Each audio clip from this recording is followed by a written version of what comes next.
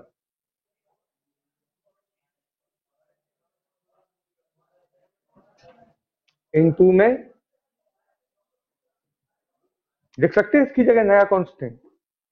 अब करेंगे on integration. तो अब जब आप इंटीग्रेशन करोगे तो क्या आएगा देखो,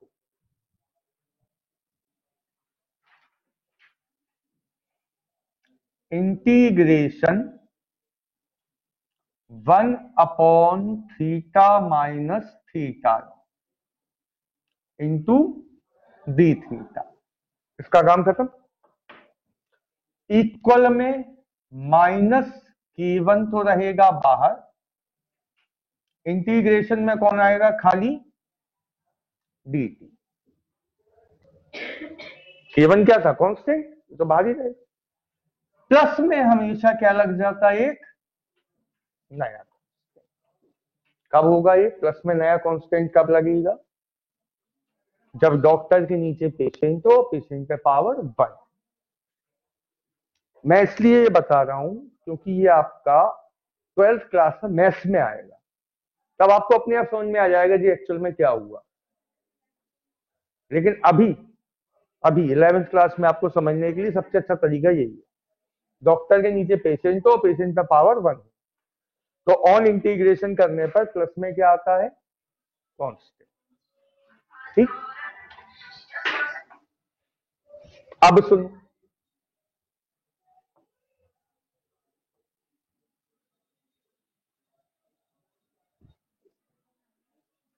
ध्यान से देखिए बेटा, इंटीग्रेशन 1/x इंटू dx होता है log x dc। याद है ये फॉर्मूला, याद है ये फॉर्मूला, मैंने आपको एक बार बताया था ये फॉर्मूला कि अगर x पे पावर 1 के अलावा कुछ भी हो तो जैसे होता था इंटीग्रेशन वैसे ही होता है। लेकिन अगर पावर 1 है, अगर पावर 1 है तो इसका इंटीग्रेशन हमेशा क्या होगा, log x बेस e। देखो एक बार और बता दूं, मान लो आप इसे नॉर्मल काम करते, ऐसे लिखते, तो इंटीग्रेशन करने पर क्या होता, पावर में एक ऐड हो जाता, ऑपरेशन होने के बाद पावर में एक ऐड होता और पूरी पावर से डिवाइड होता। 0 से डिवाइड करोगे तो आंसर कभी नहीं निकलेगा। ठीक, इसीलिए हमेशा 1/x का इंटीग्रेशन काय में होता है, log। बाकी कुछ भी हो, मान लो यहाँ x की पावर -3 होता तो कोई दिक्कत नहीं थी। देखो -3 + 1 -3 + 1, कुछ ना कुछ आंसर निकल के आता, इनफाइनाइट तो नहीं होता। तो कब log x आएगा, जब x की पावर क्या हो, 1, 2 हो, 3 हो, 4 हो, फिर तो सीधे सीधे हो। क्लियर। तो अब बताओ यहां क्या बन जाएगा, log theta minus theta naught base e 1/x, 1/x into dx क्या बनेगा, log x base equal minus का K1। अंदर पेशेंट ना हो तो डॉक्टर ही क्या बन जाता, ठीक, प्लस में क्या चल रहा, C। यहां तक क्लियर। अब फिर सुनो, जब हम यहां से लॉग हटाते हैं तो जो कुछ भी यहां लिखा हो वो कहां चला जाता है। ऐसा लगा मैं अपने आप को पढ़ा हूं, पहले भी ये फॉर्मूले सिखा चुका हूं, फिर देख लो, देखना।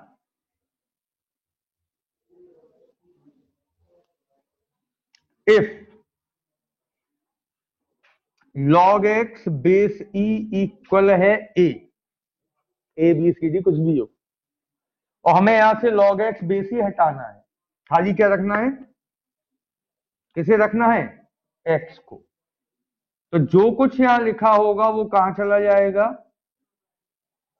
पावर। किसकी पावर में, ई की पावर।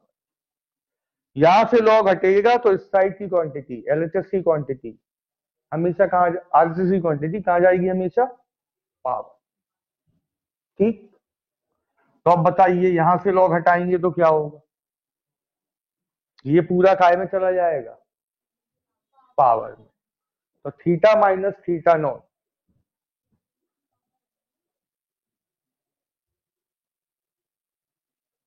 इक्वल क्या हो जाएगा, ई की पावर माइनस के टी प्लस सी। इस फॉर्मूले को कहते हैं derivation of Newton law of cooling. कहीं कोई यूज नहीं है इस फॉर्मूले का, किसी न्यूमेरिकल में नहीं आता, लेकिन एनसीईआरटी में और आईएससी में इसकी प्रूविंग पूछी जाती है, इसलिए आपको जबरदस्ती में करना पड़ता है। समझ गए। तो इसमें दो रूल्स आपको याद रखने होंगे, 1/x का इंटीग्रेशन log x होता है, और जब log हटाना हो तो दूसरी साइड पावर e की हो जाती है। क्लियर। अब सुनिए इसका बेसिक फॉर्मूला क्या है, ये तो प्रूविंग वाला फॉर्मूला है। न्यूटन्स लॉ ऑफ कूलिंग का बेसिक फॉर्मूला,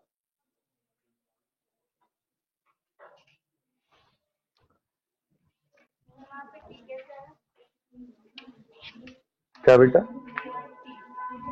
कहां पे, ये इंटीग्रेशन dt क्या होगा, प्लस सी ऐसे लिखा है, सी का थोड़ी इंटीग्रेशन, इंटीग्रेशन केवल किसका हुआ, इसका। हाँ भाई, बेसिक फॉर्मूला क्या है वो देख लो।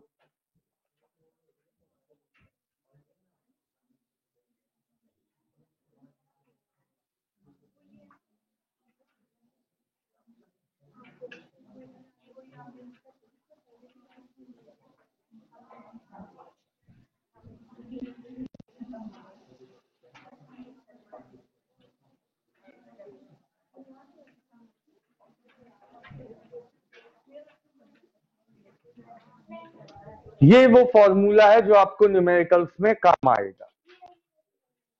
सुन लीजिए पहले,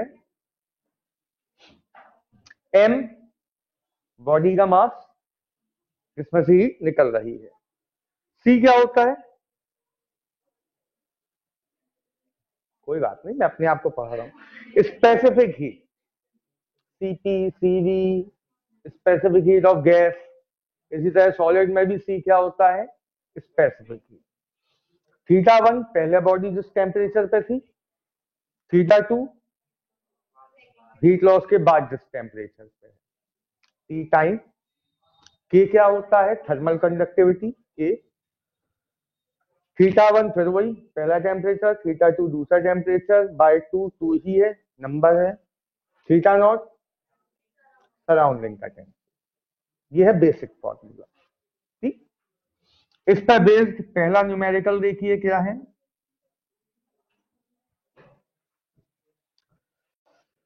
A pan filled with hot food, एक बर्तन में गर्म खाना रखा है, cools from 94 to 86 degree Celsius.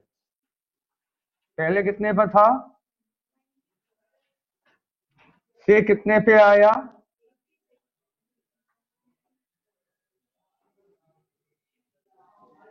94 से 86 इन 2 मिनट्स। इन 2 मिनट्स का मतलब 2 इंटू 60 सेकेंड। ठीक, when the room temperature is 20 degree Celsius, जिस रूम में ये रखा है उसका टेम्परेचर कितना है, 20 डिग्री सेल्सियस, यानी कि सराउंडिंग का टेम्परेचर थीटा नॉट कितना है 20 डिग्री से। आगे मैं क्वेश्चन नहीं पढ़ रहा, पहले आप θ1 θ2 t θ1 θ2 और θ0 रखकर k की वैल्यू निकाल सकते हैं या इक्वेशन फर्स्ट बना सकते हैं। उतना काम कर दीजिए, पहले इक्वेशन फर्स्ट बना लीजिए।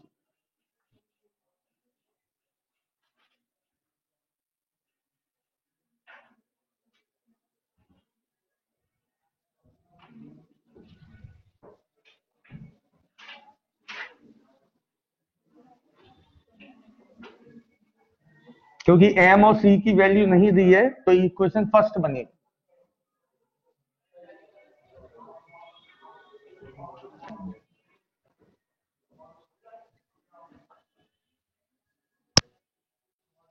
θ1 माइनस θ2 कितना हो गया बेटा?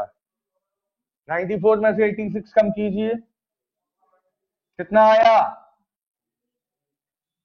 8 अपॉन 2 इंटू 60 इक्वल के।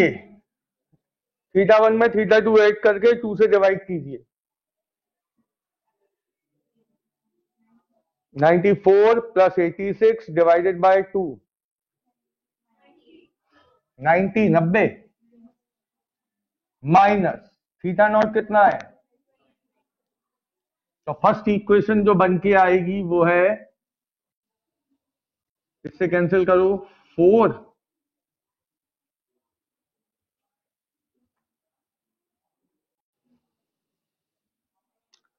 m इंटू सी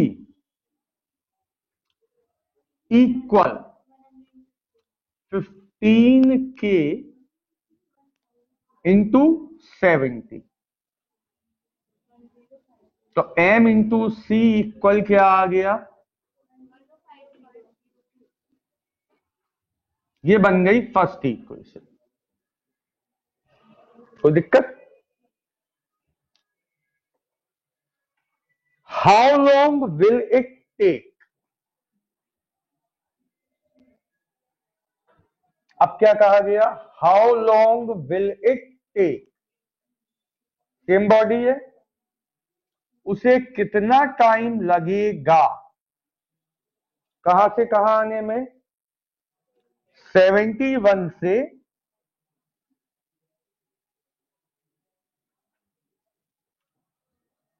69 डिग्री आने में कितना टाइम लगेगा, यही पूछे।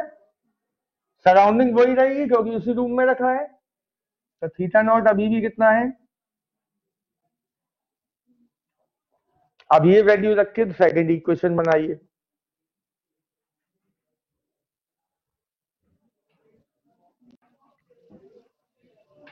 तो m इंटू सी, θ1 माइनस θ2 कितना हुआ?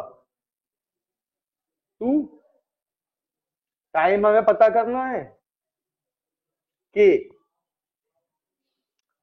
दोनों को ऐड करके 2 से डिवाइड करो, माइनस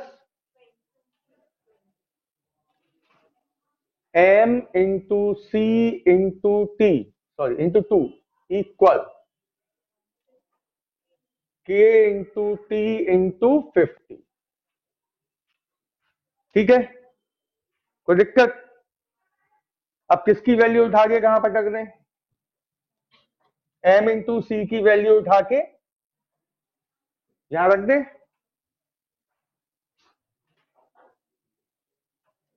m इंटू सी इक्वल कितना? 1050 के। तो 1050 के multiply by 2 equal k into T into 50। k से k कैंसिल, 0 से 0, 5 से 21 इंटू 2 इक्वल टी। तो कितने सेकंड लगेंगे?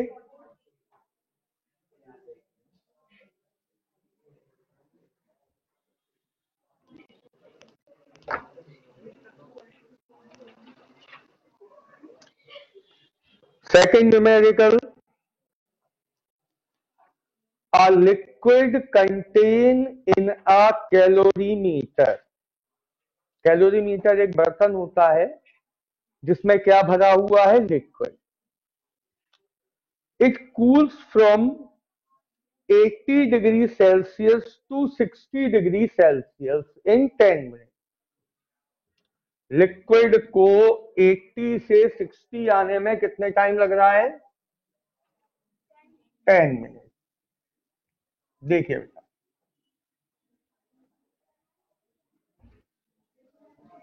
80 टू 60 इन 10 मिनट का मतलब, ठीक. If temperature of surrounding is 30 degree Celsius,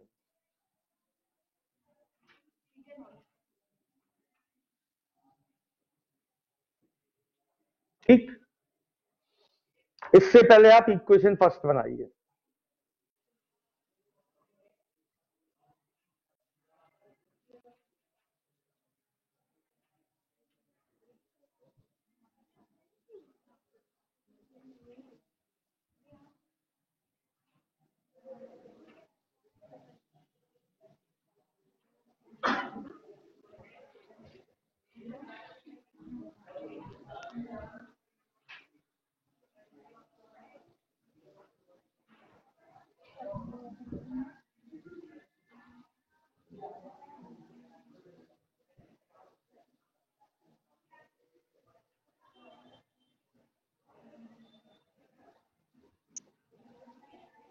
m into c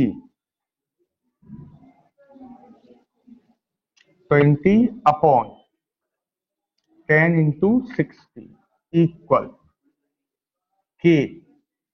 80 plus 60 140, आधा हुआ 70 माइनस 30 का मल्टीप्लाई कितने में होगा, 40 में. तो m इंटू सी कितना आ गया,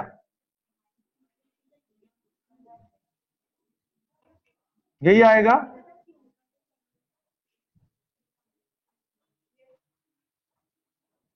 ये बन गई equation first. How long will it take to cool further 45 degree Celsius. मतलब अब पहला टेम्परेचर कितना लोगे,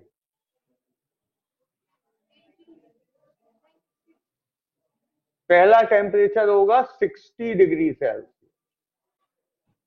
टू कहां तक और आना है, how long will it take. Surrounding का टेम्परेचर अभी भी कितना है, समझ में आया. बनाइए आगे सेकंड इक्वेशन क्या बन के आती है. 60 में से 45 गया 15 इक्वल के. 60 प्लस 45 105 का हाफ,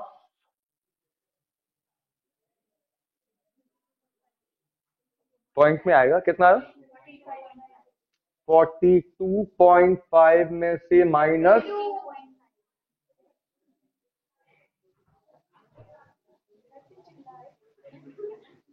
-30.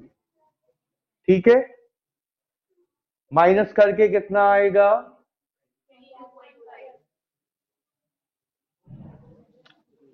22.5 इंटू के इंटू टी. अब m इंटू सी की जगह कितना आ जाएगा, 1200 के.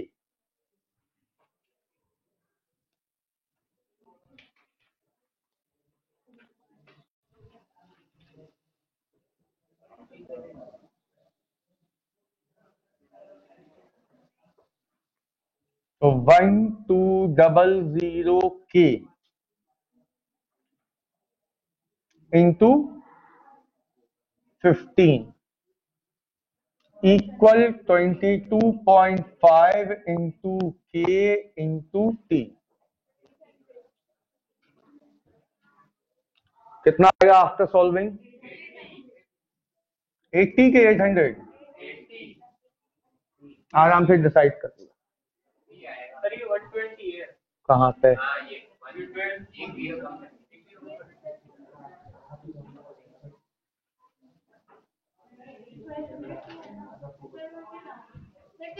वन 120 क्यों होगा बॉस? भाई 20 से 60 को काटा 3 एम इंटू सी की वैल्यू 1200 की है ना।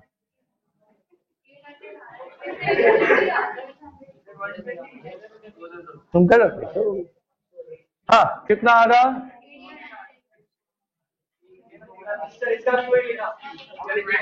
भाई सही है, यही आए।